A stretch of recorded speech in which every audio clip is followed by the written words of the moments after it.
ان ہستیوں کو، ان پرسنالٹیز کو بھول نہ جائیں، یہ سمجھ کے کہ آج ہم بہت اچھے ہیں، ہم نے اسلام کے لیے یہ کام کیا، یہ کام کیا، ہم سمجھ رہے ہیں کہ ہم بہت کام کر رہے ہیں، لیکن ہم یہ بھی دیکھیں کہ ہم سے پہلے جن لوگوں نے اسلام کی مدد کی، اسلام کی نصرت کی، وہ سٹیج میں اسلام کو بچایا کہ جس سٹیج میں ہر طرف سے ظلم تھا، ہر طرف سے ہتھیار تھے، ہر طرف سے پریشانیاں تھی، ایسے سٹیج میں کسی نے آگے بڑھ کے سہارا دیا، تو ان لوگوں کے جو احسان ہے ہم ان کے احسان کو بھول نہیں سکتے۔ اسی لیے میں نے جن ہستیوں کی، جن پرسنالٹیز کی بات کی تھی، وہ ریزن یہی تھا کہ جناب خدیجہ الکبریٰ یا جناب ابو طالب، دنیا نے تو انہیں بھلا دیا، ان کے احسان کو نہیں مانا، لیکن کم از کم ہم تو احسان کو مانیں۔ میں یہ نہیں کہتا کہ آپ نہیں مانتے، لیکن بچوں کو پتا چلے کہ خدیجہ نے کیا کام کیا، ابو طالب نے کیا کام کیا، فاطمہ بنت اسد نے کیا کام کیا، اور یہ وہ لوگ ہیں کہ یہ لوگوں نے مدینے میں کام نہیں کیا، بلکہ مکے میں جب انیشیلی اسلام کا آغاز ہوا، پہلا دن جب رسول نے اعلان کیا، اس دن سے مدد کرتے ہوئے آئے، جس کی وجہ کہ آج ہم کلمہ آرام کے ساتھ پڑھ رہے ہیں۔ دوستو، لا الہ الا اللہ کہنا آسان ہے آج کے دور میں، لیکن آپ سوچیں کہ صرف لا الہ الا اللہ اس دور میں کہنا کتنا مشکل تھا کہ کسی کے گلے میں رسی ڈال کے مکے کی گلیوں میں کھینچا جا رہا ہے، کسی کو کھڑا کر کے تازیانے مارے جا رہے ہیں، 500 تازیانے کھا کے بھی کسی نے یہ نہیں کہا کہ ہم تیری اطاعت کرتے۔ وہ لوگ بچ سکتے تھے، ان کی جان بچ سکتی تھی، لیکن انہوں نے یہ ایکسپٹ کیا، یہ مانا کہ میں 500 تازیانے کھاؤں گا لیکن اللہ کو ایک مانوں گا، رسول کی مدد کروں گا، اسلام کی ہیلپ کروں گا۔ دیکھیں کہ ان کی خدمات کیا ہیں، ان کا جذبہ کیا ہے، ان لوگوں نے کیسے، کس دور میں اور کس حالات میں اسلام کو مضبوط کیا۔ تو یہ جذبہ ہمارے بچوں میں آئے کہ کوئی حالات ہو، کیسا ہی زمانہ ہو، کتنا ہی ظلم ہو، ہم اپنے اسلام کے جو ٹیچنگز ہیں، اسلام کے جو ارشادات ہیں، معصومین جو باتیں کر رہے ہیں، ہم اس پہ عمل کریں گے۔ یہی وجہ ہے کہ اگر آج ہر گھر میں ریئل اسلام آ جائے دوستو، تو کل امام زمانہ کا ظہور ہو جائے، کل امام آ جائے، اگر اسلام آ جائے ہمارے پاس۔ لیکن ہم ویسے دعا یا ویسی کوشش نہیں کرتے کہ جو حق کوشش ہے۔ صلوات پڑھے محمد و آل محمد۔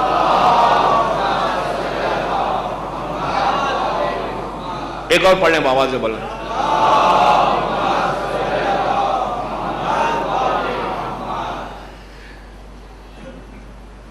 اسلام وہ دین ہے کہ جس دین کی حفاظت ہر مسلمان، ہر شیعہ کی ذمہ داری ہے۔ جیسے میں نے کل کہا کہ 5 یا 6 محرم سے وہ حالات مکمل ہوں گے، تو مکمل طور پر امام زمانہ کے ڈائریکٹ حالات آپ کی خدمت میں پیش کروں گا کہ زمانے کے امام کے آنے سے پہلے کے حالات، اور امام کی آج کے دور میں ہم مدد کریں گے تو امام ہم کو کیا ریگارڈ کرے گا، ہم کو کیا تحفہ دے گا، کہ امام ہماری پاس آئے گا کیسے۔ انشاءاللہ ایسے کئی حالات ہیں، کئی واقعات ہیں کہ جن لوگوں نے ریئل صحیح طریقے سے مدد کی امام کی، امام ان کے گھر پہنچے، گھر پہنچ کے ان کا کام کیا۔ وہ ہر حالات میں، کوئی حالات ایسے نہیں تھے کہ جہاں امام نے ان کی مدد نہیں کی۔ انشاءاللہ کل یا پرسوں سے وہ ڈیٹیل آئیں گے، 5 مجلسیں اور ہیں 9 محرم تک، تو انشاءاللہ اس کے بعد 9 محرم کی مجلس مجھے یقین ہے، میں انشاءاللہ اپنے امام سے دعا یہی کر رہا ہوں کہ مولا کم از کم رضوی کالج کا یہ مجمع، یہ مومنین اور یہ مومنات، ان کے دل میں 9 محرم تک وہ جذبہ پیدا ہو جائے کہ آپ ان سے ملاقات کریں۔ عزیزو، دعا کرنا ہمارا کام ہے، اور آپ کا بھی کام ہے کہ دعا کریں۔ آپ فرش عزا پر بیٹھے یا نماز پڑھے یا دعا کریں، جہاں بھی جا کر عزا خانوں میں جاتے ہیں، زیارت کرتے ہیں، ہمیشہ یہ دعا کرو، 24 گھنٹے میں کم از کم ایک دفعہ تو یہ دعا کرو کہ مولا یہ محرم ہے، 10 دن ہے، یہ غم کے ایام ہے، آپ آتے ہیں، ایک دفعہ ہم کو زیارت کرا دو۔ دوستو، جب تم میں زیارت کا شوق پیدا ہوگا نا، جب زیارت کی خواہش پیدا ہوگی، زیارت کی آرزو پیدا ہوگی، تو پھر وہ جذبہ بھی آئے گا۔ میں انشاءاللہ کل سے بتاؤں گا، یا آج ہو سکتا باتوں میں بات آ جائے کہ اگر انسان دین کی خدمت کرے نا تو اس کی زندگی میں کتنا چینج آتا ہے۔ اس لیے کہ میں بار بار ایک ہی جملہ کہہ رہا ہوں کہ ہماری یہ لائف نہیں ہے۔ اگر آپ یہ ایکسپیکٹ کر کے ہم زندگی گزار رہے ہیں بامبے میں کہ ہم صرف یہیں پہ رہنا ہے، ہمیشہ رہنا ہے اور زندگی اسی طرح گزرے گی، بڑے آرام کے ساتھ گزر رہی ہے، why we have to bother about other things، یہ نہیں ہے، بادر کرنا ہے۔ یہ زندگی کے بارے میں تو بہت اچھی طریقے سے گزارے، کوئی پرابلم نہیں، آپ کو آرام کے ساتھ سا زندگی گزارے، لیکن دل میں یہ خیال رہے ہمیشہ 24 آورز، ہمیشہ آپ کے دل میں یہ ایک دماغ میں ایک الارم چلتا رہے کہ دیکھو ہم کو یہاں رہنا نہیں ہے، ہم کو اسلام کی مدد کرنا ہے، اس لیے کہ you want to leave for ایور. ایسا نہیں ہے کہ آپ 70 ایئرس کے لیے زندہ رہنا چاہتے ہیں، نو. 80 ایئرس کے لیے زندہ رہنا چاہتے ہیں، no. You have to leave for ever. جب ہمیشہ ہمیشہ کے لیے رہنا ہے تو آپ کا کوئی کنٹریبیوشن چاہیے. اسلام کوئی چیز کا ڈیمانڈ کر رہا ہے، اسلام کوئی چیز آپ سے مانگ رہا ہے. دیکھیے دوستو، دنیا میں بھی گیو اینڈ ٹیک کا حساب ہے، آپ کچھ دیں گے آپ کو کچھ ملے گا. اسلام بھی ایگزیکٹلی یہی چیز مانگ رہا ہے آپ سے. لاجک ہے اس میں کہ آپ کچھ نہیں دیں گے اور آپ کہیں گے کہ نہیں میں تو ہمیشہ اسلام کے ساتھ رہوں گا، ہمیشہ زندگی گزاروں گا. اس لیے کہ آپ سب کو پتا ہے کہ آج کسی کے ماں باپ تھے، کل وہ ماں باپ نہیں ہے، پتہ نہیں کہاں چلے گئے، مر گئے، خبر میں ڈال دیا. اب خبر میں ڈال کے ہمیشہ ان کو خبر میں مت رکھو. آپ اپنے اعمال امام زمانہ سے ایسے کرو کہ آپ کی ماں، آپ کا باپ، آپ کا بھائی، آپ کی بہن، آپ کے دوست، وہ لوگ خبر سے جا کر امام کی نصرت کریں. ہم کچھ کریں تو گیو اینڈ ٹیک دنیا میں اسلام میں نہیں ہے، اسلام میں بھی گیو اینڈ ٹیک ہے. You have to give something then you will get. دنیا میں تو ون دیں گے تو وہی ملے گا. معصوم کا جملہ ہے کہ تم اگر ایک قدم آگے بڑھو گے، مثال کے طور پہ 1 دینار دو گے، $1 1 روپیہ دو گے، میں پیسوں کی بات نہیں کروں، 1 روپیہ دو گے کسی چیز میں، مسجد میں ہو، عزا خانوں میں، کسی چیز میں، تو ڈونٹ ایکسپیکٹ کہ اللہ ول ریٹرن یو اونلی 1 روپیہ اگین. نو. اللہ کیا کرتا ہے، امام کیا کرتے ہیں، اسلام کے لیے جب تم کوئی کام کرو، پیسے کی تو میں نے مثال دی، 1 قدم آگے بڑھو، 1 قدم آگے بڑھو. زبان سے کہو، پین سے کہو. اگر تمہارے ہاتھ میں قلم میں طاقت ہے، تم لکھتے ہو کوئی تو لکھو، لکھ کے مدد کرو، زبان سے مدد کرو. کوئی چیز سے تم جب مدد کرو گے، مورل سپورٹ کرو، کچھ نہیں کر سکتے، you don't have any thing, آپ مجبور ہیں، تو آپ زبان سے مدد کرو. کہ اتنا اجر عظیم اللہ عطا کرے گا کہ یو ڈونٹ نو کہ کتنا عطا کرے. ہر چیز ہم چھوڑ کے چلے جائیں گے، رہے گا کیا؟ آپ کے اعمال. اعمال اگرچہ یہ جذبہ ہے، یہ خواہش، یہ وش ہے، تو پھر آپ کے عالم کیا ہوگا دوستو؟ millions of years you want to live or you just want to live 70-80 years. آپ ڈیسائیڈ کریں کہ کتنے سال آپ کو زندہ رہنا ہے، 70-80 برس یا ہمیشہ ہمیشہ زندہ رہنا چاہتے ہو تو do something for Islam, do something for your امام زمانہ. جیسا میں نے ایگزامپل دیا، کوئی چیز، پیسے سے مدد کرو، قلم سے مدد کرو، ہاتھ سے مدد کرو، پیر سے مدد کرو، زبان سے مدد کرو، کسی چیز سے مدد کرو. کوئی ایسا کام کر کے جاؤ جس سے تم ہمیشہ ہمیشہ زندہ رہو. آج میں آپ کو ایک ایگزامپل دوں کہ وہ لوگ کیسے زندہ ہیں اور وہ لوگ کیسے مر گئے. ظہور امام، 11ویں امام کی شہادت کے بعد جو پیریڈ شروع ہوا تھا 260 ہجری کے بعد سے، جو ہمارا سب سے بڑا مرجع گزرا اس دور کا، محمد ابن یعقوب کلینی، مشہور نام ہے، اصول کافی کا رائٹر. 335 یا 40 ہجری آپ کی وفات ہے. 327 اور 328 ہجری میں غیبت کبریٰ ہے جس پیریڈ سے ہم گزر رہے ہیں. اینڈ 335 یا 40 محمد ابن یعقوب کلینی کی وفات ہے. لگ بھگ 1200 ایئرس ہو گئے. ان کا ایک کنٹریبیوشن جو آج آپ کے سامنے ہے، اصول کافی، انہوں نے 120 بکس لکھی. آج کی بکس نہیں، اصول کافی خود 500 سے 700 پیجز کی ایک کتاب ہے. آج پرنٹنگ پریس ہے، آف سیٹ پرنٹنگ ہے، 1 منٹ میں ہزاروں کاپیز نکال لیں. اس زمانے میں ہزاروں کاپیز نہیں نکلتی تھی. اس زمانے میں قلمی ہوتا تھا، ہاتھ سے ایک کتاب ہی لکھی جاتی تھی. وہی کتاب، اس کی کاپی نہیں ہوتی.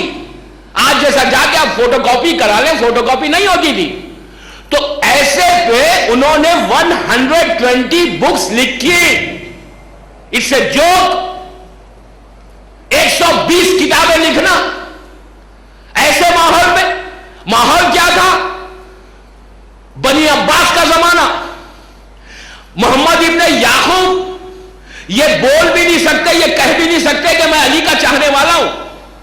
بغداد میں رہتے ہیں, جو گڑھ ہے بنی عباس کا, ایسے زمانے میں اعلان نہیں کر سکتے کہ میں شیعہ ہوں, اور ایک ایک حدیث کو لینے کے لیے وہ 1,000 کلومیٹر ٹریول کرتے ہیں. آج کی ٹریولنگ نہیں کہ 1 گھنٹے میں آپ ہزاروں میل چلے جائیں.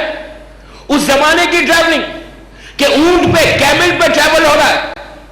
اپنی بیوی, اپنے بچے, ان کو بھی وائف ہے, ان کے بھی بچے ہیں, ان سب کے حق کو ادا کر کے انہوں نے اپنی ریسپانسبلٹی سمجھی. انہوں نے یہ چاہا کہ میں دین کے لیے کچھ کروں, اس لیے کہ امام غیبت میں چلا گیا.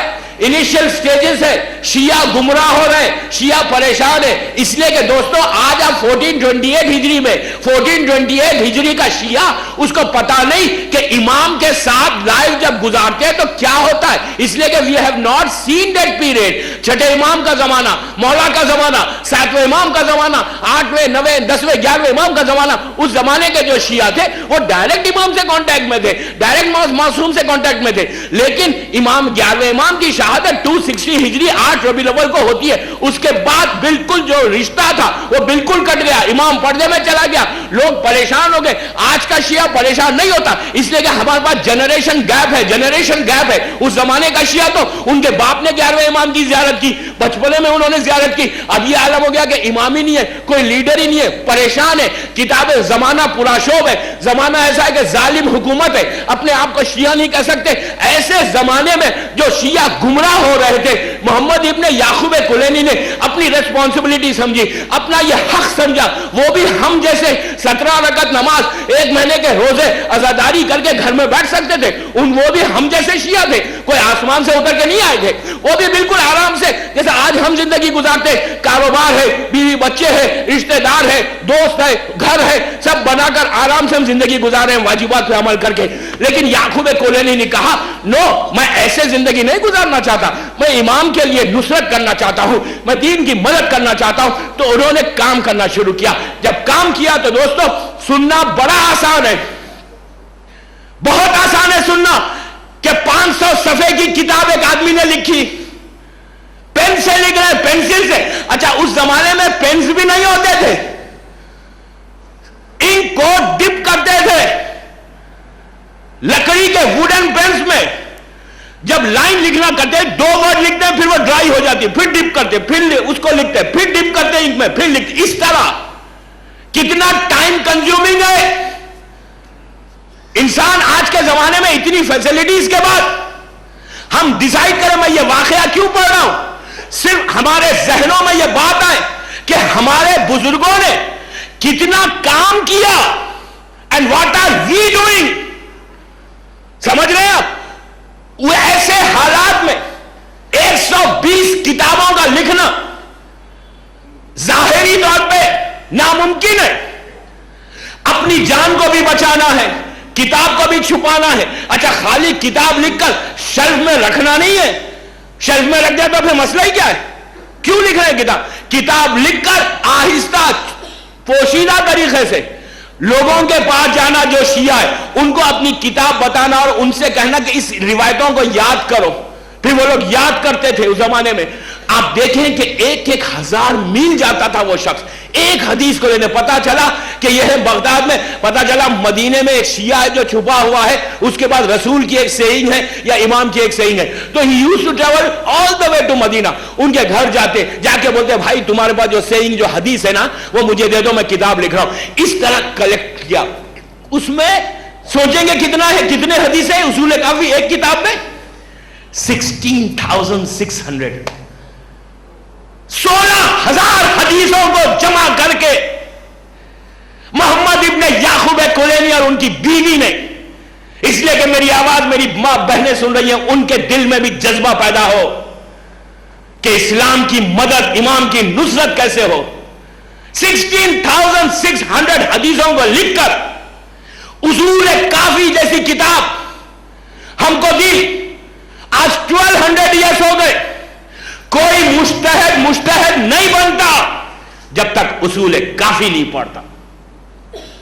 اتنا بڑا کنٹریبیوشن ہے اس شخص کا. ذمہ داری سمجھی نا, اپنی ریسپانسبلٹی سمجھی, سمجھ کر یہ کام کیا. جب کام کیا تو ان کو ریوارڈ کیا ملا؟ اب ان کا ریوارڈ سنیں. میں نے ابھی مجلس کے آغاز میں کہا کہ کتنے سال آپ جینا چاہتے ہیں, ملین, ٹریلین, بلین ایئرس, یا صرف 70, 80, 90 ایئرس؟ ملین ایئر جینا چاہتے ہیں نا ہر شیعہ بامبے کا. یہ چاہے کہ میں ہمیشہ زندہ رہوں, ہمیشہ ہمیشہ زندہ رہوں, تو یہ کام کرو. یعقوب کلینی 1200 ایئرس ہو گئے. 1200 ایئرس کے بعد آج سے 50 ایئرس پہلے, 50 ایئرس پہلے ان کی خبر بغداد کے ساؤتھ میں برج کاظمین اور بغداد کو جو برج کنیکٹ کرتا ہے اس کے ساؤتھ میں پل کے نیچے آج ان کی خبر ہے. 50 یا 100 برس پرانی روایت ہے. بغداد کا جو حاکم تھا اس نے کہا کہ لوگ کاظمین اتنا کیوں جاتے ہیں, ظالم حاکم ہے, کہا کہ روزے کو توڑ دو. تو اس کا ایک وزیر, اس کا ایک منسٹر شیعہ تھا, اس نے کہا کہ نہیں, یہ شیعہ کا عقیدہ یہ ہے کہ امام تو بہت بڑی بات ہے, ان کے جو علماء ہیں نا وہ بھی زندہ ہیں, ہمیشہ زندہ رہتے ہیں. ان کی خبر کھود کے لے, اس لیے کہ اس کا یہ آرگیومنٹ تھا کہ مر کے 400-500 سال ہو گئے, اب تو اس کے اندر خبر میں کچھ نہیں ہے, یہ لوگ بھائی دے گو اینڈ پرے اوور دیر.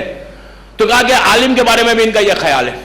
اس نے کہا کہ محمد ابن یعقوب کلینی کی خبر کھولو. 1200 سال ہو گئے, 1100 ایئرس ہو گئے تھے جب. عزیزوں, خبر کھولی گئی, بائیوگرافی چھپی ہے کلینی کی. 1100 ایئرس کے بعد جب خبر کھولی گئی, کفن تک موجود تھا. کفن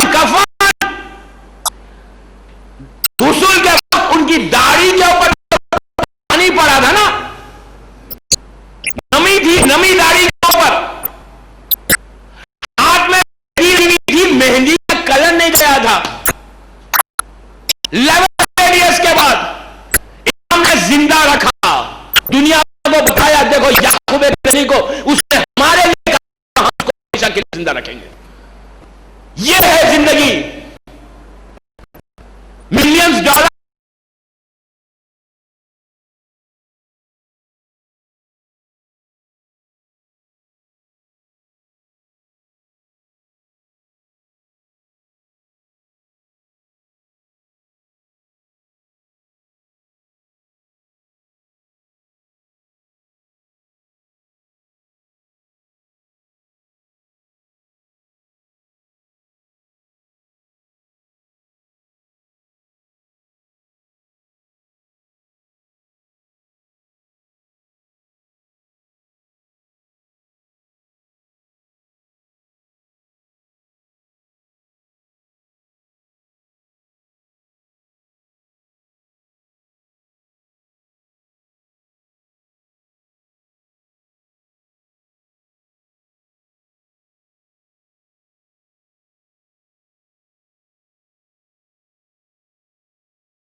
مجبور کتنا ہے. یہ اس واقعے سے آپ کو پورا میسج ملے گا کہ ہم کیا ہیں, کتنے مجبور ہیں اگر آج ہم نہیں کریں. اور دوستو ایک چیز یاد رکھو, ایمان کی نصرت, مدد, دین کی خدمت, دین کی مدد کرنے کے لیے اگر آج آپ کے دل میں خیال آیا کہ مثال کے طور پہ میں یہ کام کروں اور آپ نے کہا okay I do it tomorrow, کبھی نہیں ہوگا. اس لیے نہیں ہوگا کہ شیطان آپ کو کبھی کرنے نہیں دے گا کہ جا کے آپ دین کی خدمت کرو. ملک الموت سے چوتھے آسمان پہ اللہ کے رسول سے ملاقات ہوتی ہے. ملک الموت ایک دم سامنے آیا, رسول اللہ کو اس نے سلام کیا, اس لیے کہ ملک ہے اور یہ سردار انبیاء ہے. سلام کیا, رسول نے جواب سلام دیا.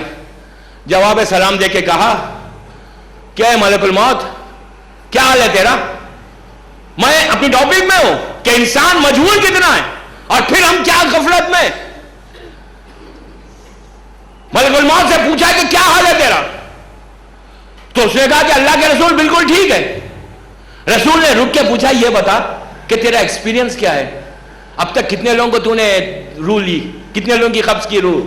جناب آدم کے زمانے سے رسول اللہ کا زمانہ آ گیا, کہا ملینز اور بلینز لوگوں کی میں نے روح نکال لی. اللہ کے رسول نے کہا کہ تو نے بلینز لوگوں کی روح نکالی ہے, تیرا پروفیشن یہی ہے روح کا نکالنا. تیرا کوئی ایکسپیرینس بھی ہے اپنے پورے پروفیشن میں؟ اتنے بڑے سپین آف پیریڈ میں 20-25,000 کا جو پیریڈ گزرا اس میں تیرا ایکسپیرینس کیا ہے؟ کبھی تجھے رحم بھی آیا؟ تو ملک الموت جیسی چیز رک کے کہتا ہے کہ اللہ کے رسول میرے پورا 25,000 ایئرس میں بلینز لوگوں کی میں نے روح نکالی. میری پوری زندگی میں اب تک کی زندگی میں 2 انسیڈنٹس ایسے ہیں کہ ایک جگہ مجھے تعجب ہوا اور ایک جگہ مجھے رحم آیا. ایک جگہ تعجب ہوا, حیرت میں پڑ گیا میں, اور ایک جگہ مجھے بڑا رحم آیا کہ یہ کیا. رسول نے پوچھا رحم کب آیا تجھے اور رحم آیا؟ تو کسی پہ رحم ہی نہیں کرتا, عورت کو بیوہ کر دیتا, بچوں کو یتیم کر دیتا, تجھے تو کسی کے پوچھنے کی ضرورت ہی نہیں ہے, پھر رحم تجھے کیسے آیا؟ تو ملک الموت نے عجیب جواب دیا. دوستو یہ آج کا یہ واقعہ پورا میسج ہے میری 4 دن کی تقریروں کا کہ ہم اب بھی بیدار ہو جائیں. یہ آنکھیں نہ کھولیں, یہ آنکھیں تو ہماری کھلی ہوئی ہیں, دل کی آنکھ, ایمان کی آنکھ کھولیں اور کھول کے اب بھی دعا کریں کہ مولا توفیق دو کہ میں آپ کی نصرت کروں, آپ کے دین کی خدمت کروں. عزیزو ایک چیز یاد رکھو, پلیز غور سے سنو, ایک چیز یاد رکھو, اسلام اس مذہب کا نام ہے, اسلام وہ ریلیجن ہے کہ جس میں نیت کا اجر ہے, نیت کا ثواب ہے. دیکھیے آپ کی نیت ہے, مثال کے طور پہ آپ کی نیت ہے کہ میں اللہ مسجد بناؤں, آپ کے حالات نہیں ہیں, آپ کے پاس پیسہ نہیں ہے, لیکن اگر آپ نے اپنی نماز میں, اپنی دعا میں یہ دعا کی کہ پروردگار مجھے تو اتنا دے کہ میں نیک اچھی تیرا گھر بناؤں, تیری مسجد بناؤں, تو معصوم کہتے ہیں, میں نہیں کہہ رہا ہوں عابد بلگرامی کے جملے نہیں, معصوم کہتے ہیں کہ تم کوئی نیت کرو, کسی چیز کے لیے نیت کرو, نیکی کی تم نے نیت کی, اللہ نے تمہارے اکاؤنٹ کو اوپن کیا, اللہ نے تمہارے گناہوں کو معاف کیا, اللہ نے تمہارے اکاؤنٹ کو بڑھا دیا. صرف نیت کرنے کا, زبان سے کہنے کا کیا نہیں ہے, ابھی صرف کہنے سے گناہ معاف ہو رہے, کہنے سے نیکی مل رہی ہے, کہنے سے آپ کا اعمال اور آپ کے درجات بلند ہو رہے. تو کہنے میں, اس زبان سے کہنے میں جاتا کیا ہے؟ ایک دفعہ میری خواہش ہے ہر مومن سے جو میری بات سن رہی ہیں, عورتیں, مرد, مومنین جتنے بیٹھے ہوئے میرے سامنے, میری خواہش آپ سے یہ ہے کہ آپ ہر وقت, ہر نماز میں, ہر دعا میں اتنا کہیں کہ مولا مجھے یہ سعادت دیجئے,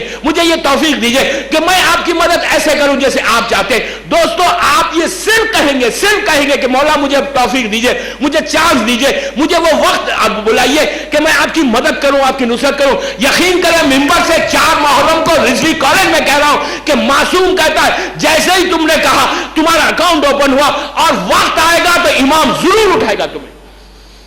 جاتا کیا ہے؟ کچھ لوز کر رہے ہیں آپ, پیسے ہم لوز کر رہے ہیں, کچھ نہیں. آپ 1000 دعا مانگو اللہ سے, یہ دو, یہ دو, یہ دو, یہ دو, یہ دو, اللہ تھکتا نہیں, اللہ خوش ہوتا ہے, کہتا ضرور مانگو مجھ سے. اس میں یہ بھی ایڈ کر لیں کہ مجھے توفیق دیجئے کہ میں آپ کے اسلام کے لیے کچھ کروں. آپ نے یعقوب کلینی کی بات دیکھی کہ وہ اب تک زندہ ہے اتنا کام کرنے کے بعد, اس لیے کہ حل جزاء الاحسان الا الاحسان ہے. آپ اگر اسلام کے لیے اتنا بھی کریں گے تو اللہ آپ کو بھولے گا نہیں, اللہ آپ کو اس منزل تک پہنچا دے گا. نیت کرو. ملک الموت سے ملاقات ہوئی. ملک الموت نے کہا کہ ہاں 2 انسیڈنٹس ہیں. ایک رحم آیا, ملک الموت کہہ رہا ہے رسول سے مجھے رحم آیا. یہ تاریخ اسلام کی روایت پڑھ رہا ہوں. کہا مجھے بہت رحم آیا. رسول اللہ نے پوچھا رحم کیسے آیا بھائی, تجھے کیسے رحم آیا؟ کہا کہ آج سے 500,000 سال پہلے بنی اسرائیل کا زمانہ تھا, انبیاء کا, اور ایک سمندر میں, ایک دریا میں کشتی جا رہی تھی. پرانے زمانے میں بوٹ میں لوگ ٹریول کرتے تھے. موڈ آف ٹرانسپورٹیشن جو تھا دریا کو پار کرنے کا وہ بوٹ سے, جیسا آج ہے بائی ایئر جاتے یا بوٹ سے جاتے, تو اس زمانے میں تو بوٹ سے جاتے تھے. کہا بوٹ پہ سب کافی لوگ بھرے ہوئے تھے. اللہ کا حکم آیا ہواؤں کو کہ تیز چلو اور اس بوٹ کو توڑو اور اس کو غرق کر دو. مجھے حکم ہوا کہ جاؤ سیدھا ہر بوٹ میں جتنے کشتی میں لوگ ہیں سب کی روح لے لے. میں تیزی کے ساتھ کشتی کے پاس پہنچا. 50, 60 یا 100 آدمی تھے. میں نے سب کی روح لینا شروع کی. ایک اس میں لیڈی تھی, پریگننٹ لیڈی. اللہ کا حکم آیا کہ اس کی روح نہیں لینا, اس لیے کہ اس کے پاس کچھ دیر کے بعد ولادت ہونے والی ہے بچے کی, اس کو چھوڑ دے. سب کی روح کو لے لے. اس نے سب کے روح کو لے لیا, اس عورت کو چھوڑ دیا, اس لیے کہ آرڈر اللہ کا تھا, اور وہ بھی سمجھا چلو اس کے پاس ڈیلیوری ہونے والی ہے, بچہ ہونے والا ہے, اس لیے اللہ نے رحم کیا. اس عورت نے اپنے آپ کو ایک تختے کے اوپر ڈالا اور اپنی زندگی بچانا شروع کر دی. کچھ دیر کے بعد وہیں پر ولادت ہوئی ایک بچے کی, ایک لڑکے کی ولادت ہوئی. جیسے ہی ولادت ہوئی, اللہ نے, ملک الموت کہتا ہے رسول سے کہ مجھے آرڈر ہوا کہ جاؤ سیدھا اور اس کی ماں کی روح لے لو. کہتا ہے جب میں سیدھا پہنچا پانی میں تو میں نے دیکھا کہ ماں ہے, کچھ گھنٹوں کا بچہ ہے. میں نے بچے کو دیکھا, ماں کو دیکھا. میں ماں کی روح لینے آیا ہوں, بچے کو ویسے ہی چھوڑنا ہے. وہ کہتا ہے مجھے بچے پہ اتنا رحم آیا کہ وہ بچے کے سر پہ آسمان ہے, نیچے پانی ہے, اکیلا کچھ گھنٹوں کا بچہ ہے, اب اس کا کیا ہوگا؟ لیکن اللہ کا آرڈر تھا, میں نے لے لیا اس کی روح. رسول نے پوچھا اچھا یہ بتا کہ تجھے تعجب کب ہوا؟ تعجب اب ملک الموت کے منہ سے سنے آج کا جو میرا میسج ہے وہ پوچھتے ہوئے. رسول نے پوچھا تجھے تعجب کب ہوا؟ تو مشہور واقعہ میں اختصار کے ساتھ اس کو شارٹ کر کے پڑھ رہا ہوں. ملک الموت نے کہا کہ جب شداد, جسے جنت بنائی تھی, دنیا میں ایک ہی انسان تھا جس نے جنت بنائی. شداد کا زمانہ جناب ہود نبی کا زمانہ ہے. شداد اس وقت کی نون ورلڈ کا بادشاہ تھا, پوری نون ورلڈ کا بادشاہ تھا. اس کے سامنے کئی لاکھ لوگ سجدہ کرتے تھے. وہ اپنے آپ کو خدا کہتا تھا. لاکھوں لوگ سجدہ کر رہے ہیں. ہود نبی کو آرڈر ہوا کہ جاؤ شداد کو تبلیغ کرو. ہود اس کے محل میں پہنچے. محل میں پہنچ کے اگر سیکرٹری کا سسٹم تھا, میں ایک میسج دینا چاہ رہا ہوں, اگر تھا تو اس کے تھرو اس نے میسج کہلوایا کہ ہود ہوں میرا نام, میں نبی خدا ہوں, میں تجھ سے کچھ بات کرنا چاہتا ہوں. تو شداد نے فوراً ٹائم دیا اور ہود نبی کو بلایا اور مذہب کے بارے میں ڈسکس کیا. جبکہ وہ اپنے آپ کو خدا کہتا ہے, لیکن اس کے باوجود اس نے مذہب کے بارے میں سنا. آج تھوڑا پیسہ آ جائے ہم سنتے مولوی کی بات, ٹائم ہوتا ہے تھوڑا سٹیٹس بڑھ جائے, اسلام کی بات سننے ہمیں ٹائم ہے. ارے پیسہ آ جائے تو حسینیہ اور مسجد نہیں آتے. جب دینار ہمارے پاس آتے ہیں نا, میں تو روپے کی بات ہی نہیں کروں, اس لیے کہ آپ لوگ تو سب جاتے ہیں مسجدوں میں ماشاءاللہ. آپ تو ماشاءاللہ اسلام کے لیے آپ کے پاس ٹائم ہے. میں کویت کی بات کر رہا ہوں, جب ہمارے کویت میں لوگوں کے پاس پیسے زیادہ آ جاتے ہیں نا, اگر مثال کے طور پہ 500 دینار کی کسی کی جاب ہے, اس کی 1000 دینار کی جاب ہو جائے, تو پھر دینار کا مزاج, دینار کا ایک مزہ ہے. گاڑی اگر اس کے پاس ٹویوٹا کی اور مرسیڈیز آ جائے تو پھر تو وہ حسینیہ اور مسجد نہیں آتا, کہیں اور جاتا ہے. پیسہ آنے کے بعد ٹائم کس کے پاس ہوتا ہے؟ آپ دیکھیں کہ اسلام کی بات سننے کا ٹائم کیا ہے؟ کوئی سنتا ہے؟ نو. اس کے میٹنگ ہے, اس کے کام ہے, اس کو ضرورت نہیں ہے. شداد جیسی شخصیت جو کافر تھا, کافر, اس کے پاس بھی ٹائم تھا دین کی باتیں یہ میسج ہے میرے بھائیوں، ان میری بہنوں، کہ تمہارے پاس ٹائم ہو یا نہ ہو، you have to spare some time for Islam. آپ کو اسپیئر کرنا پڑے گا، جبھی آپ اس منزل تک پہنچیں گے کہ جہاں پہ آپ کو امام زمانہ دیکھنا چاہتا ہے. ہود نے شداد سے بات کی اور کہا کہ تو اپنی خدائی کو چھوڑ دے اور اللہ جو وحدہ لا شریک ہے اس کے سامنے سجدہ کر لے. ہود نے کہا، شداد نے کہا کہ اگر میں سجدہ کروں تو مجھے ملے گا کیا؟ تو جناب ہود نے کہا کہ اگر تو اللہ کے سامنے سجدہ کر لے گا تو اللہ تجھے جنت دے گا. تو اس نے کہا کہ جنت چیز کیا ہے؟ آپ دیکھیں فکر کیا ہے. اس نے کہا جنت کیا چیز ہے؟ ہود نے بتانا شروع کیا، ایسی نہریں ہوں گی اور محلات ہوں گے اور درخت ہوں گے اور یہ ہوگا. اس نے کہا بگ ڈیل، یہ تو میں بھی بنا سکتا ہوں، کیا بڑی بات ہے؟ نہر بنانا، محلات بنانا، حوریں ملیں گی، یہ ملے گا وہ ملے گا، یہ کوئی بڑی بات تو نہیں ہے، یہ تو میں بھی بنا سکتا ہوں. اب اس نے بنانا شروع کی. فلسطین جہاں پر ہے، فلسطین اور شام، اس نے ایسی جنت بنائی جو ایک انسان بنا سکتا تھا. ہر وہ چیز کو رکھا جس کو ڈسکرائب ہود نے کیا تھا. حسین اور خوبصورت جنت بنائی جس کا ذکر قرآن میں ہے باغ ارم سے. جب جنت بن گئی اب اس کا دماغ اور بڑھ گیا. اس نے کہا ہود، تمہارے خدا کے سامنے سر جھکانے سے جنت ملتی ہے. آج میں خود جنت بنا کے بتا رہا ہوں کہ اب میرے سامنے سجدہ کرو. ہود اس کو سمجھا رہے ہیں کہ دیکھ اب بھی موقع ہے. اس نے کہا نہیں. جب وہ اوپننگ کرنے کے لیے پورے پروٹوکول کے ساتھ، بادشاہ ہے، خدا ہے، پورے اپنے منسٹرز اور پروٹوکول کے ساتھ ایک پوری شاندار طریقے سے قافلہ چلا، وہ اب جا کے ربن کاٹنے والا تھا، جنت کی اوپننگ کرنے والا تھا.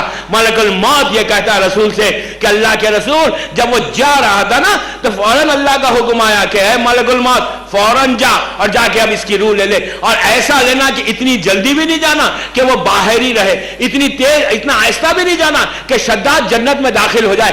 عزیزوں روایت کا جملہ ہے کہ شداد جب پہنچا جنت میں، وہ جس گھوڑے پہ تھا، گھوڑے کے دو پیر جنت کے دروازے کے اندر ہے. اب اس کو ربن جیسا زمانے میں طریقہ تھا ربن کاٹنے کا، اوپننگ کرنے کا، وہ دو پیر اندر ہے دو پیر باہر ہے. ملک الموت جا کے سامنے کھڑا ہو گیا.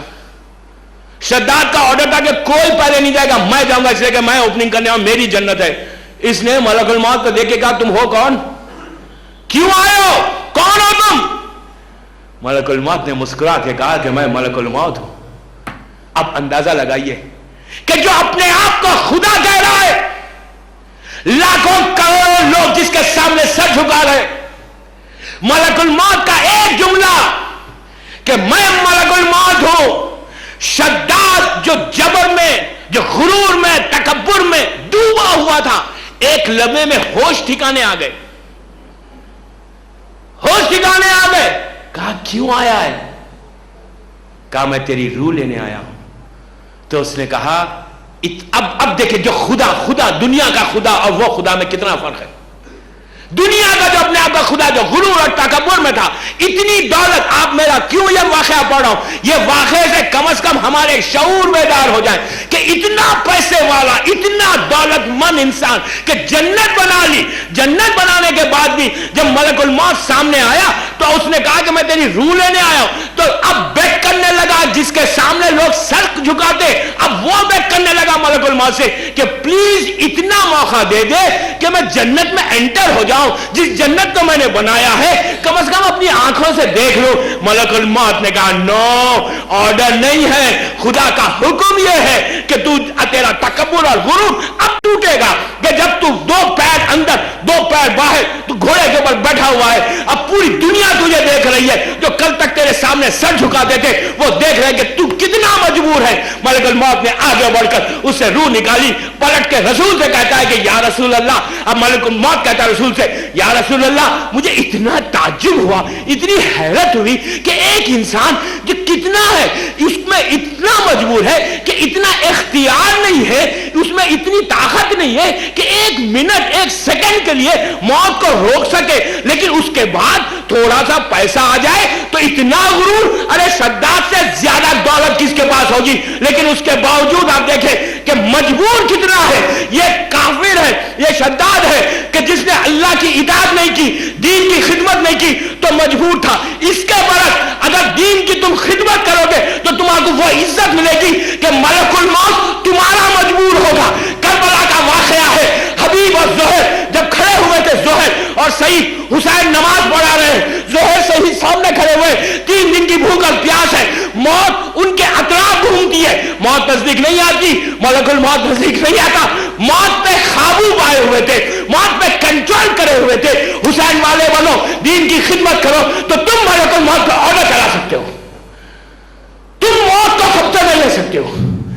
اگر دین کی خدمت کرو گے تو تمہارا یہ مقام ہوگا. آپ ڈیسائیڈ کریں, نا یو ڈیسائیڈ یور سیلف. بڑوں سے میں بات نہیں کر رہا ہوں, میرے بچوں سے, میرے بھائیوں سے, میری بہنوں سے بات کر رہا ہوں. میرے بزرگ مجھ سے بہتر جانتے ہیں, مجھ سے بہتر جانتے ہیں. میں بچوں سے بات کر رہا ہوں. میرے بچوں, تم ڈیسائیڈ کرو, تم ڈیسائیڈ کرو کہ کون سا path, which path you want to take. اگر تم دین کی خدمت کرنے کے جذبے کو پیدا کرو گے تو تم جب چاہو گے موت آئے گی, تم جب چاہو گے, ورنہ مجبور ہو, مجبور, ایسے مجبور کہ انٹر نہیں ہو سکا. شداد انٹر نہیں ہو سکا, بیک کرنے لگا, لاکھوں لوگ پیچھے اس کے سجدہ کر رہے ہیں. ملک الموت کہتا ہے کہ انسان میں اتنی طاقت نہیں ہے کہ ایک سیکنڈ, فریکشن اور سیکنڈ کے لیے موت پہ قابو پا جائے. یہ کافروں کے لیے ہے, یہ دشمنان اسلام کے لیے ہے. جو اسلام کے چاہنے والے ہیں ان کے لیے کیا ہے, وہ موت پہ کنٹرول پائے ہوئے. اب بتاؤں آپ کو, میسا میں تمار, پلیز غور سے سنیں, آج میری مجلس کا کنکلوژن ہے یہ کہ آپ دین کی خدمت کریں گے, امام کی نصرت کریں گے. میرے بچوں, میرے بھائیوں, نصرت کرو گے نا تو تمہارا وہ مقام ہوگا کہ تم سوچ نہیں سکتے. صلوات پڑھیں محمد و آل محمد.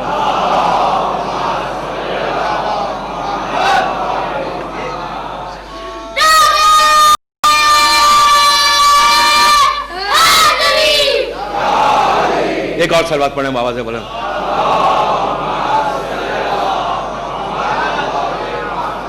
آپ سوچ نہیں سکتے کہ آپ کو ریوارڈ کیا ملنے والا ہے.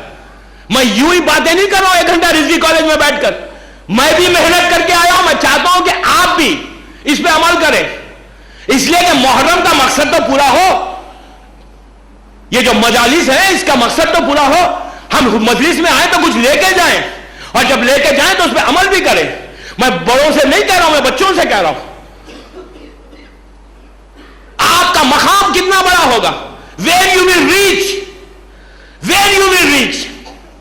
میسم تمار, بچپنے سے ہر شیعہ نے سنا کہ میسم کے ہاتھ کاٹے گئے, میسم کے پیر کاٹے گئے, سنا نا, میسم کو سولی دی گئی. ہم بچپنے سے سنتے ہوئے آ رہے. ہوا کیا تھا, ابن زیاد کا دربار, میسم, ابن زیاد نے 60 ہجری میں, مجھے آج 5 منٹ زیادہ ہوں گے, صلوات پڑھ لے محمد و آل محمد پر.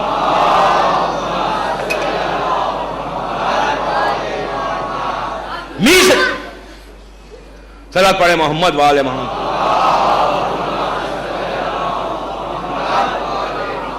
سکسٹی ہجری, پلیز غور سے سنیں, اگر صحیح معنی میں نصرت امام کیا جاتی ہے تو اس کی لائف کیا ہے, اس کو کتنا اس کے پاس یقین پیدا ہوتا ہے, وہ کتنا بلیو میں سٹرونگ ہوتا ہے. اور وہ ملک الموت جیسی چیز کہ جس کے لیے خود ملک الموت رسول سے کہہ رہا ہے کہ انسان مجبور ہے, لیکن شیعہ نے علی مجبور نہیں ہے. وہ شیعہ جو دین کا کام کرے گا, جو دین کی مدد کرے گا, جو اپنے دور کے امام کی نصرت کرے گا, وہ مجبور نہیں ہے. میں ممبر سے ذمہ داری کے ساتھ کہہ رہا ہوں, and I can prove this, I can prove this. کیسے, میسم تمار ابن زیاد کے دربار میں گئے 60 ہجری, واقعہ کربلا نہیں ہوا ہے.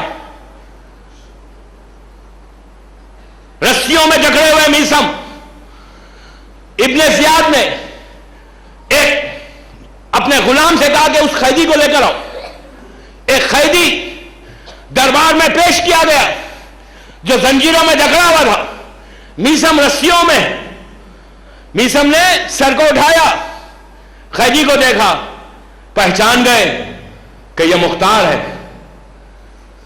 مختار کو دیکھ کے سلام کیا, سلام کر کے کہا مختار مبارک ہو, تم قاتلان حسین سے بدلہ لوگے.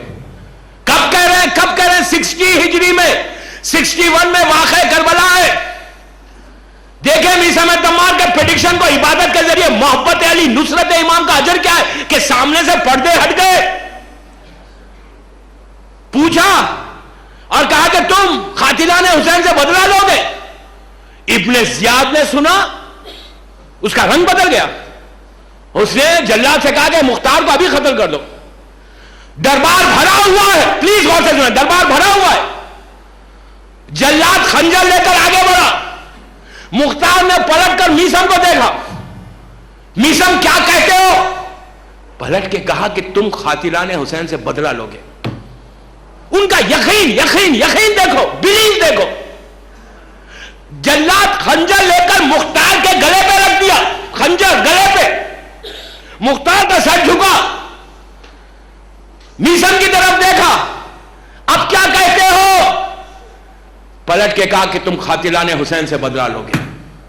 ابن زیاد آگ ہو گیا. اس نے کہا میں آرڈر کرتا ہوں ابھی مختار کے گلے پہ خنجر چلا دے. اب صرف چند سیکنڈ باقی ہیں مختار کے گلے پہ خنجر چلنے کا. آپ پلیز غور سے سنیں. ایسے لمحے میں مختار نے پلٹ کر میثم کو دیکھا.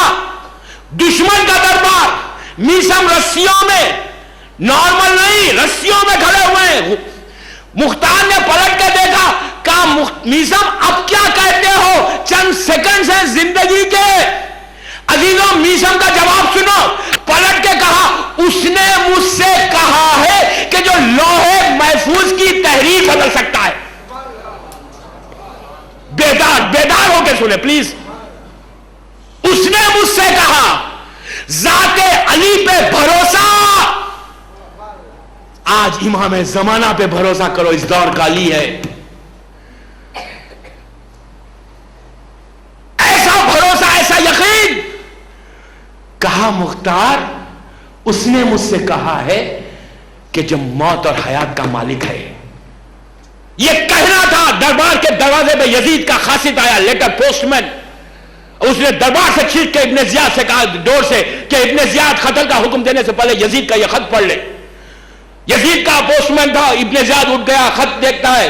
یزید نے لکھا تھا اس خط میں کہ اے ابن زیاد, میرے ایک منسٹر نے مجھ سے ریکویسٹ کی ہے, سفارش کی ہے کہ مختار جس حالت میں چھوڑ دے. دیکھا آپ نے, یہ یقین ہے. یہ تھا میثم. اس کے بعد اب موت پہ کنٹرول کیسے کیے ہوئے تھے؟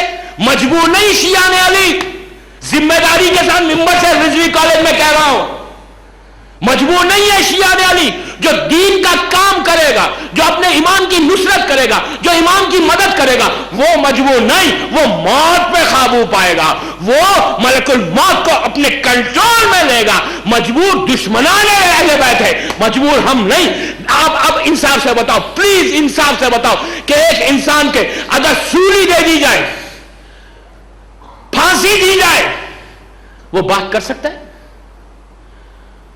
اگر کسی کے ہاتھ کاٹ دے, پھانسی دے دے, لٹکا دے جھاڑ کے اوپر, ہینگ کر دے جھاڑ کے اوپر, اس کے ہاتھ کاٹے, ہاتھ, یہ میں شیعہ روایت نہیں پڑھ رہا ہوں, مسلمانوں کی تاریخ پڑھ رہا ہوں, تاریخ.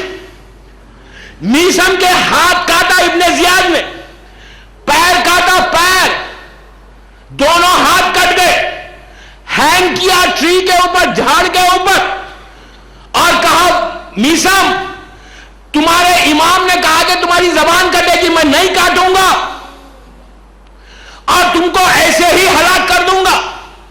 ہاتھ کٹ گئے, پیر کٹ گئے, ہینگ کیے ہوئے ہیں. تاریخ کا جملہ ہے کوفے میں, جب ہینگ کیا گیا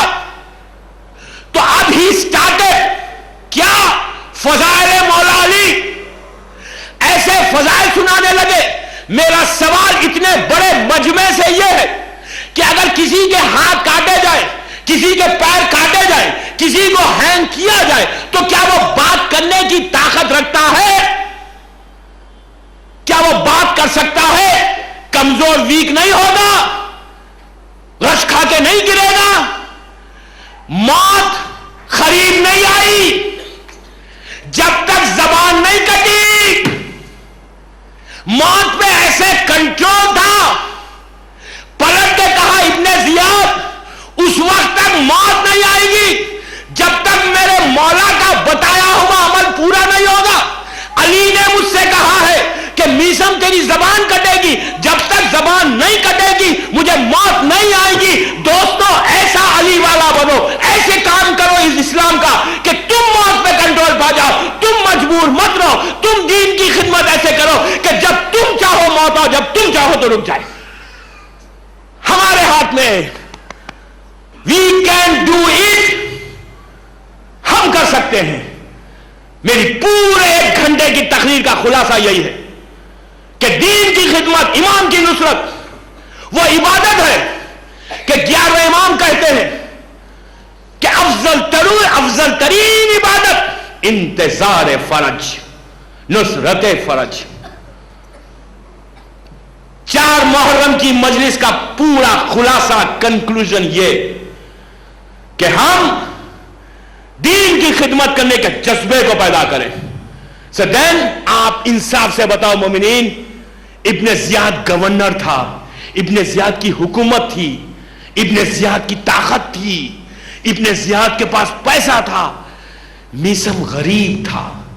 آج where is ابن زیاد and where is میسم؟ آج ابن زیاد کا محل کوفے میں کھنڈر پڑا ہوا ہے. میسم تمار کی خبر ہے, میسم تمار کی خبر پہ لاکھوں لوگ جا کر مانتے ہیں میسم دیتا ہے. مرنے کے بعد یہ آنر, مرنے کے بعد یہ عزت, یہ کون کس نے دی؟ Because he serve for the اسلام. اس نے اسلام کو سرو کیا, اس نے دین کی مدد کی. تو بامبے کے مومنین سے میری ریکویسٹ, میرا معروضہ بھائیوں اور بہنوں سے یہی ہے کہ ہمارے دل میں وہ جذبہ پیدا ہو جائے انشاءاللہ, اور ہر بچہ وہ دین کا کام کرے, وہ اسلام کا کام کرے کہ امام زمانہ آپ کو سینے سے لگا کے کہے کہ غیبت کبریٰ میں جو میری ذمہ داری تھی تم نے پوری کی. صلوات پڑھے محمد و آل محمد.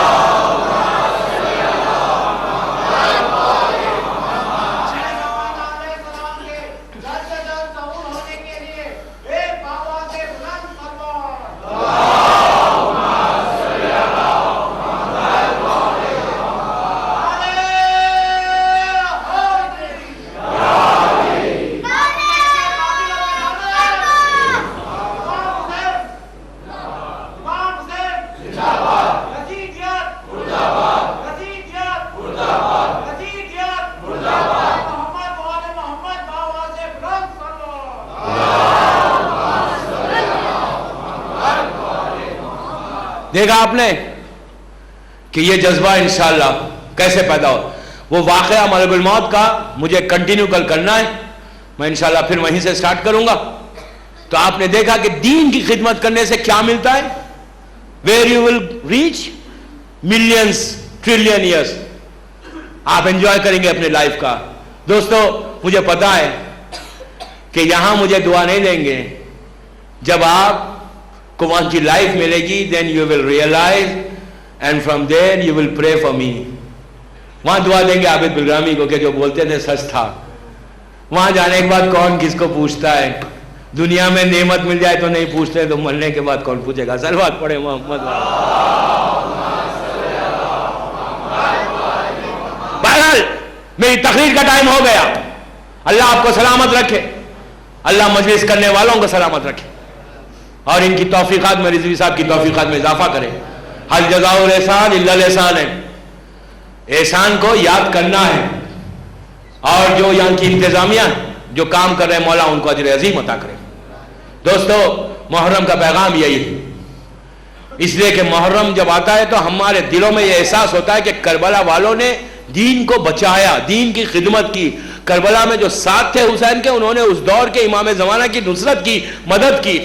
تو اب ہمارے پاس بھی وہ جذبہ پیدا، جب محرم آئے تو یہ جذبہ کم از کم پیدا ہو. جب جذبہ پیدا ہو تو دعا کریں. انشاءاللہ ہر مومن کو مولا موقع دیں گے، اور ہم وہ اس منزل تک پہنچیں گے کہ پہنچ کر ہم دین کی ایسی خدمت کریں گے جیسے امام زمانہ چاہتا ہے.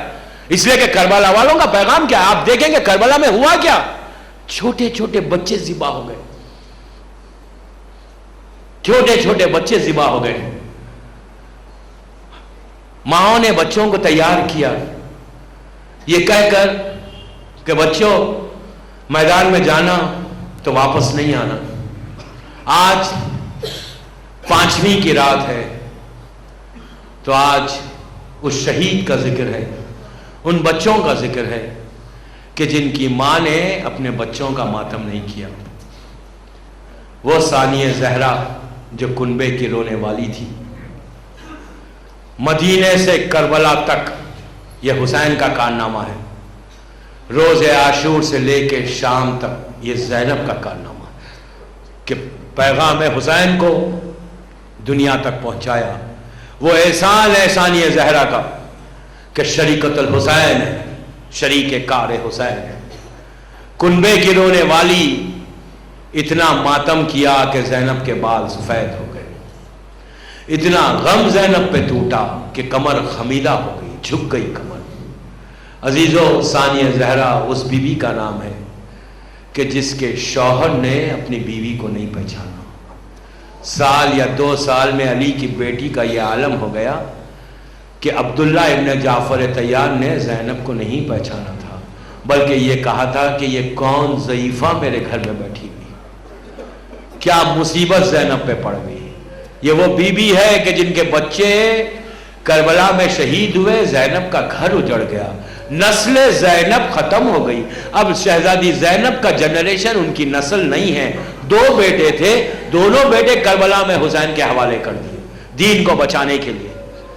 عزیزو، زینب اس بیوی کا نام کہ جس نے شب عاشور جب حسین ایک خیمے سے دوسرے خیمے جا رہے تھے تو عجیب منظر دیکھے حسین نے. لیلا کے خیمے میں گئے تو دیکھا کہ چراغ جل رہا ہے. علی اکبر لیلا کے زانوں پہ سر رکھے ہوئے ہیں اور ماں زلفوں کو سوار کے کہتی ہے کہ بیٹا کل یہ چہرہ خون و خاک میں مل جائے گا. قاسم کے خیمے میں گئے تو دیکھا کہ ام فروہ بیٹھ کے یہ کہہ رہی ہیں بیٹا کل میدان میں جانا تو واپس نہیں آنا، روز محشر فاطمہ کو صورت بتانا ہے. عزیزو، ایک خیمے میں حسین پہنچے تو دیکھا ایک جھولا ہے اور اس میں ایک بچہ ہے، اور ماں کا عالم یہ ہے کہ اپنی پیشانی جھولے پہ رکھ کے کہہ رہی ہے رباب کہ اے میرے لال کل ہر ماں اپنے بچوں کو قربان کرے گی. تم اتنے چھوٹے ہو کہ اپنے پیروں سے چل کے بھی نہیں جا سکتے، کل رباب کیسے قربانی کو پیش کرے. عزیز حسین رونے لگے. اس کے بعد حسین زینب کے خیمے میں آئے تو دیکھا کہ اون و محمد سامنے بیٹھے ہوئے ہیں اور شہزادی زینب مولا کائنات اور جناب جعفر طیار کی جنگوں کے واقعات سنا رہی ہیں اور بچوں سے کہہ رہی ہیں بچوں کل میدان میں جانا ہے، دین پہ اپنی جان کو دینا ہے. عزیزو، تصور کرو 2 چھوٹے چھوٹے بچے آستینوں کو الٹ کے کہتے ہیں کہ اماں آپ اجازت دلوائیے پھر دیکھیے کہ ہم جنگ کیسے کرتے ہیں. عزیزو، وہ لمحہ آیا عاشورے کا کہ جب انصار شہید ہو گئے اور محمد بار بار کہہ رہے تھے حسین سے کہ اماں ہمیں اجازت دیجئے. حسین نے کہا بچوں میں تمہیں کیسے اجازت دوں، تم میرے بہن کے بچے ہیں، زینب کے بچے ہو. ارے زینب کو میں کیا صورت بتاؤں گا. عزیزو، خیمے میں آتے تو شہزادی کہتی ہے کہ بچوں ابھی تک میدان میں نہیں گئے. تو بچوں نے کہا کہ ماموں اجازت نہیں دیتے. عزیزو، زینب نے ایک ہاتھ سے آن کو تھاما، دوسرے ہاتھ سے محمد کو تھاما، آہستہ آہستہ حسین کے خیمے کی طرف چلی. دور سے حسین نے یہ منظر دیکھا کہ بچے ماں کو لے کے آ رہے ہیں تو کہا کہ اے بچوں ماں سے سفارش کرانے آئے ہو. آپ کی آوازیں بلند ہو گئی. آج شہزادی زینب کو پرسا دو، ان کے ان معصوم بچوں کا، امام زمانہ کو پرسا دو کہ ان شہزادی زینب کے بچوں کا، فاطمہ کو پرسا دو اپنے نواسوں کا. بس عزیزو، منزل آئی، اون و محمد تیار ہوئے، عباس اور علی اکبر نے سوار کیا. جب سوار کیا اور بچے چلنے لگے، ماں کے پاس گئے خدا حافظ کہنے، تو زینب نے در خیمہ پہ بچوں کو روکا، روک کے کہا کہ بچوں میں جانتی ہوں تم بہت پیاسے ہو، تم معصوم ہو، لیکن بچوں یاد رہے جنگ کرتے ہوئے نہر کا رخ نہیں کرنا، یہ سوچو کہ جھولے میں علی اصغر پیاسا ہے، سکینہ پیاسی ہے۔ عزیزو اور محمد میدان میں آئے، خوب جنگ کی، جعفر طیار کے پوتے ہیں، علی کے نواسے ہیں، جنگ لڑتے لڑتے جب دونوں بچے گھوڑے سے زمین پر آئے تو حسین کو پکارا، حسین، عباس اور علی اکبر تلواریں لے کے میدان میں گئے، جب پہنچے تو بچوں کی کچھ جان باقی تھی، ایک کو اور کو حسین نے اٹھایا، محمد کو عباس نے اٹھایا، بچوں نے ایک ہی سوال کیا، کہا ماموں یہ بتاؤ کہ ہمارا رخ کدھر ہے؟ حسین نے کہا بچوں تمہارا رخ نہر کی طرف نہیں ہے، تو کہا ماموں جا کے اماں سے کہہ دینا، اسی طرح فرصت ہے، اسی طرح فرصت ہے، خدا آپ کو آباد رکھے۔ ثانیہ زہرا